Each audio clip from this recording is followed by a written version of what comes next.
তো এই আলোচনাটা যারা বিয়ে করছেন রিসেন্ট তাদের কাজে লাগবে, আর যারা করেন নাই করবেন, শীঘ্রই করবেন, এদেরও কাজে লাগবে। আর যারা মুরব্বী অনেক অভিজ্ঞতা ওনাদেরও কাজে লাগবে, ওনারা এটা শুনে নাতি নাত করতে শোনাতে পারবে, ঠিক কিনা? তাহলে কারোরই লস নাই। বিষয় কি? কথা বলে না। দম্পতি বুঝেন? বুঝেন?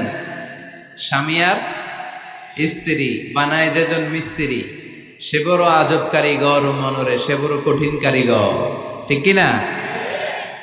পৃথিবীর প্রথম দম্পতি হচ্ছে সাইয়েদনা আদম আলাইহিস সালাম আর হাওয়া আলাইহাস সালাম। পৃথিবীর প্রথম স্বামী আদম আলাইহিস সালাম, প্রথম স্ত্রী হাওয়া আলাইহাস সালাম। ওয়া কুলনা ইয়া আদম উসকুন আনতা ওয়া যাওজুকাল জান্নাহ। আল্লাহ বললেন, আদম তুমি আর তোমার জোড়া বা তোমার স্ত্রী দুজনে মিলে জান্নাতে থাকো। তাহলে ওনারা ছিলেন স্বামী আর স্ত্রী।